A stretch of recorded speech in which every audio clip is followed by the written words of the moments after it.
It's a day that changed my life. Where they were going to drop, we had no idea. I woke up, our bunker was on fire. And there was a time there where I didn't think I was going to see my family or my son again.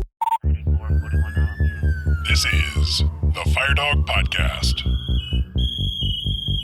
views and opinions presented on today's episode are those of the speaker and do not necessarily represent the views of the Department of Defense or the United States Air Force.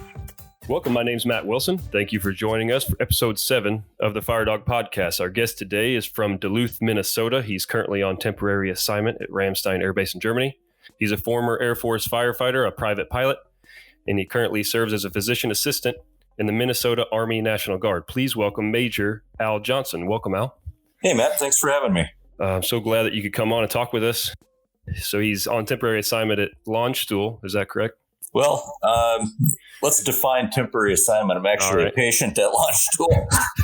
We can get into that later. Yeah, we'll get into that a little bit later. I wasn't sure how to introduce you there, but we'll talk a little bit about your stay there at Landstuhl and how you got there. But yeah, absolutely. How about we start off by you telling us about yourself? So where are you from and anything else you'd like to share with us? Yeah, pretty much a lifelong resident of Minnesota. I joined the Minnesota Air National Guard in 1991. Initially, I had actually signed up to be an EOD guy, and the recruiter looked at me and said, "What would you want to ever do that for?" And got into the fire department actually, which, in my opinion, is the best enlisted job in the military, and I miss it dearly. So I was basically I was in the 148th Fighter Wing from 1991 till 2002, and where I took a few years off and went back to school, and I went to PA school. Awesome. Yeah. So you landed Air Force Firefighter, so you got pretty lucky. I did. Yes, absolutely. You know, interestingly enough, I've got a pretty strong family history in EMS. My mom was a role model for me. She was a paramedic for 35 years, I think, total. My stepdad's a firefighter. He was a full-time firefighter in Duluth for just under 30 years. And two of my uncles were firefighters in Fairfax County, Virginia. So it seemed like a pretty natural fit for me. So I was honored to have, I guess, gotten a spot with the 148th Air Crash Rescue guys. So you've spent most of the time of your career, or if not all of the time, in the Guard? That's correct. Yes. Okay. Awesome. Mm-hmm. Yeah, 1991, pretty long time, and still kicking here in the Army now. It's getting tougher every year, I'll tell you. Yeah. Well, so you started out as an Air Force firefighter. How about you tell us about your experiences as an Air Force firefighter? Why? You already kind of explained why you did that job. But. Yeah, absolutely. So I actually went to basic school at the primary school at Chanute Air Force Base in Rantoul, Illinois. That base is closed now. And right out of the gate, we were honored to be deployed in support of Desert Storm and Operation Southern Watch as the first all-guard rotation in 1992. And we were stationed at Riyadh, Saudi Arabia, where I filled the role as an airman first class as the base fire inspector.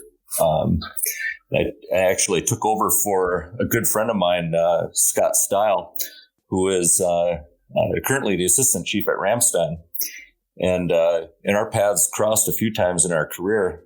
And lo and behold, I met him back up here in Germany just this last month. So it's a small world out there. Yeah, it is. Yeah, we were kind of after the height of the conflict in Riyadh, but it was a pretty busy base. We had a lot of in-flight emergencies. It was mostly big aircraft, RC-135s, KC-135s, AWACS back then in the early 90s. So the Boeing 707 airframe. And we rolled on probably 1 to 2 in-flight emergencies a day, it seemed. So it was a pretty busy service. So how'd you land the job as a fire inspector as an A1C? I guess I volunteered for it. but it was fun in the sense that it gave me access to everywhere on the base. Back then, we were filling the big Halon bottles, and I learned how to do that. And essentially just kind of ran around the ramp in my own truck to make sure all the aircraft were grounded and everyone had a fire bottle in front of it. Did all of the fire extinguisher inspections, smoke detector inspections. It was a good job. It kept me busy, and the learning curve was pretty immense for an A1C, but I think it was a good challenge and it paid off. Yeah, awesome. I'm sure the infrastructure wasn't that much back in 91 in Saudi Arabia. No, it was, we actually lived in a little development called Escon Village, which is actually still, it exists. But yeah, we had pretty good digs there. It was nice. So I understand you have firefighters in your family, as you just mentioned, and you also have some history with involvement in 9/11 response. Yeah. So as I said, I have two uncles that were on Fairfax County Fire. And if you remember that picture of the Pentagon with the flag that's furled over the edge after the aircraft hit it. Yeah. Yep. My uncle David is actually the firefighter holding on to the blue corner of that flag in that picture. Yeah. Yeah. That's awesome. Yeah. So that's the involvement with the 9/11 response. I was actually out of the Guard then, and that's what really drove me to get back in after 9/11. So did he respond to the Pentagon on 9/11? No, he would not initially, not as an initial response. He showed up, I think, the next day after to kind of relieve the DC crews. Yeah, I'm sure that was a long, drawn-out process. It probably took weeks and months. No, that's pretty incredible. So now you're in the Minnesota Army National Guard. You're a physician assistant. That's quite a change from a firefighter. Why that transition? Well, in my career, shortly after I got into the Guard in 91, I went to paramedic school, and I've been an EMT since 89. So I got my medic and took a job on a very busy 911 response ambulance service, where I worked from 94 till 2008, 2009, actually. And I also flew. I flew on helicopter EMS for about 19 years as well. And after about 30,000 ambulance calls, the old back starts getting a little tired, and I thought it was probably, just for longevity's sake, a good idea to maybe take that next step. So I applied for PA school and got in at the University of North Dakota, where I graduated in 2010. And at that time, in 2009, I joined the Minnesota Army National Guard as a physician assistant. And being in aviation, the Army allows PAs to be flight surgeons. So that was a natural fit for me because I was a private pilot at the time. And, it gives me good rapport with the pilots that I take care of, in the Guard, just because I can kind of talk the language of, flying. Mm-hmm. And we kind of understand, our same common thread interest pretty intimately. Yeah. Yeah. So you get away from the ambulance, you go to the clinic, and then you get back on a helicopter. Pretty much. Yeah, that sounds like an awesome opportunity that the Army has. So you did PA school, and then you joined the Army Guard. So you didn't do PA school through the military? I didn't do the IPAP program. I did it the civilian route, and got back in. And I work emergency medicine on the civilian side, which was once again dovetailed into the previous 20 some years of EMS. That's pretty incredible. So as a PA now in the Guard, what do you do? Do you work emergency medicine? Do you work family practice? So on the Guard side, our primary role is taking care of pilots. And as a flight surgeon, essentially we we make sure that they're in compliance with any medications that they're taking, that they're healthy enough to fly and operate the controls safely of their aircraft, and essentially the safety of the crew and everybody involved in aviation. We also fill other roles, like working our battalion aid station at the battalion level. So it's like a mini ER for me. And the fact that I work rural emergency medicine is helpful in the realm that, a lot of that care, especially out in the field, is tailgate medicine.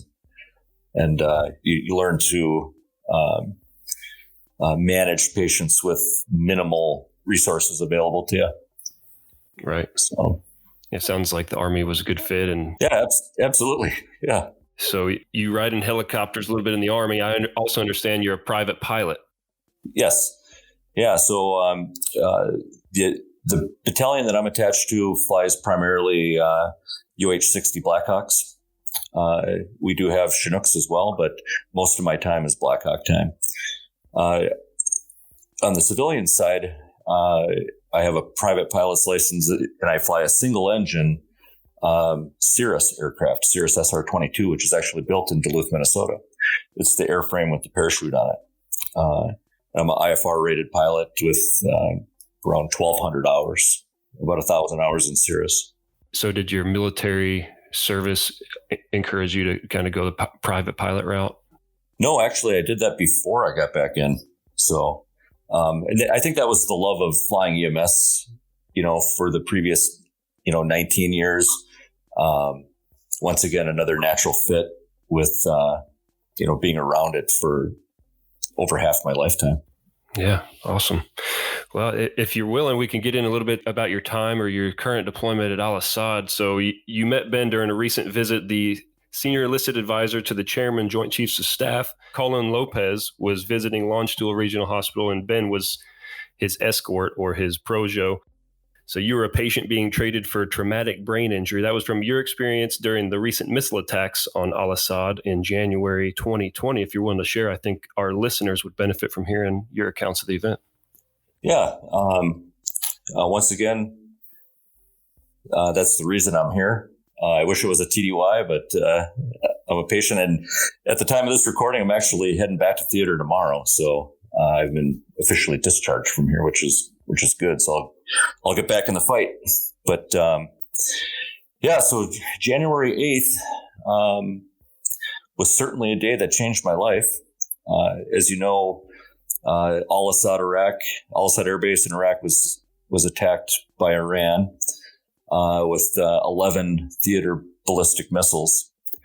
I happened to be lucky enough to be in close proximity to 6 of those, within 20 meters of one of them. And I can tell you that it's a day that changed my life.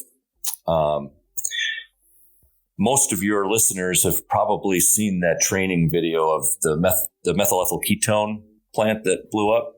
Mm-hmm. It was basically 11 of those. Pretty dang close. Wow. Unbelievable.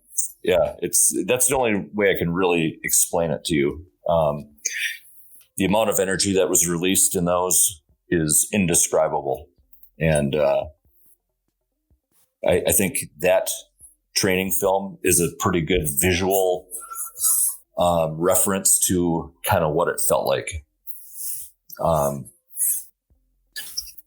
It was. There was a time there where I didn't think I was going to see my family or my son again, and that's the reality of war, I guess. It suddenly all of the sort of regular everyday stressors in life become very mundane. Mm-hmm. And thankfully everybody survived. I've heard a few stories. I've heard people with combat experience talk about mortar attacks and how nerve-wracking it is not knowing where it's going to hit. Did you have a feeling like that when you were over there? And did you guys have any kind of warning, or did you know where they were going to drop? We, the warning and stuff that's maybe classified, where they were going to drop, we had no idea. It was just luck of the draw of kind of where you were. there's a lot of other things that happened that night that I don't really have liberty to talk about, but the fact that we all survived, I think, is the most important thing. And Absolutely.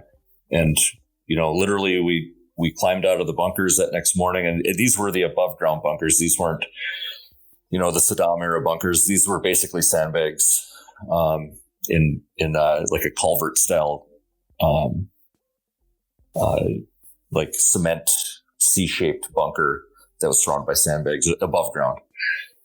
We crawled out of those in the morning. We're high-fiving and thankful to be able to fog a mirror. It's nobody was bleeding. Everybody had all their limbs on, and and that leads into recognizing TBI. The reason that I landed here, being one of the guys that I was knocked out during this thing for a lot of it, and I woke up in essentially a fire. Our bunker was on fire, and I was in 7 different bunkers that night because we were driven out by fire or other things that were happening. Recognizing the TBI the next day was maybe a little difficult because, I was in it. If, in retrospect, when I look back thinking if I would have been on the outside looking in at this event, you have a whole different perspective on, recognizing this invisible injury, and maybe not being in the actual fog of war. It was just kind of a surreal event, I guess. Yeah, I can't even imagine. I don't want to say that I've experienced anything close to what you have experienced, but I remember watching the news here, and it was the first time in my military career, I joined in 2007, that I've been legitimately worried, about the events that were unfolding over there. I'm glad that we've hopefully turned a little bit of a corner. It seems to be an isolated event, but it was. I don't want to say it was nerve-wracking for me, but it was certainly worrisome. And I'm glad that you're okay, and I'm glad that it seems that nobody died over there that I know of, or that the news is reported. So yes, we all survived. That's the important thing. Long-term care and continuation of care for these soldiers that were involved, of course, is important. I think we learned a lot from the TBI standpoint from this. Even just from early recognition to, kind of what happens a month out of something like, because this has never happened before. And to have this many people involved is kind of a historic event. And, I hope we can continue to learn from this event for the good of the long-term care of everybody that was involved. My symptoms are pretty much resolved now. I'm almost 2 months out. I'm not saying they're completely gone, but it's enough for me to get back in the fight. So that's, most of the people that were involved in this are back in the fight, and I'm thankful for that. Yeah. So how about your experience as an Air Force firefighter? Did that influence, or even as a paramedic or spending time in emergency medicine, did that influence your response during something like this? Because we get hit with a lot of adrenaline when we get hit with emergency calls. Yeah, it did. Ironically, the one thing that I really wanted to do is pull some line and put that fire out that I was in. Oh yeah. and nobody really showed up to do that. So it kind of burned itself out. But, here I am thinking, man, all these years firefighting, here's a real fire that I could do something about, and there is no equipment around. But so missed opportunity from the fire side, I guess. But that's a good thing you stayed in the bunker. yeah. But, so obviously a lot of our listeners are firefighters. Yeah. Is there anything you can share about how to identify or maybe how to treat patients that we may come in contact with traumatic brain injury? Yeah. I guess the first thing is understanding that the symptoms aren't really cookie cutter. It's not like going to a chest pain call where somebody might have chest pain, they're diaphoretic, they're short of breath. Somebody involved in a TBI, especially like this, where, it's different when you're, let's say you're playing first base at a softball game and somebody hits a zinger and cracks you in the temple with a softball. That's a little bit different. It's an event that you can see happen. There's actually blunt trauma involved. Something like this that's percussive was a little bit different in the realm of recognizing symptoms. So I guess the moral of the story is everybody might have different symptoms, whether it's nausea, whether they're just not making sense, headache, difficulty sleeping, agitation. And of course, these are things that can go on, for a couple of days. But even at work, if you notice somebody that had a head injury and didn't really go in for evaluation and they're just not acting right, step back and think that, hey, this could be a TBI, and kind of get involved in their care. And right now, the recommendation is brain rest, like immediate brain rest. Something like this, we put people on quarters for 48 hours. And that's, no gaming, no TV, no texting, no listening to music.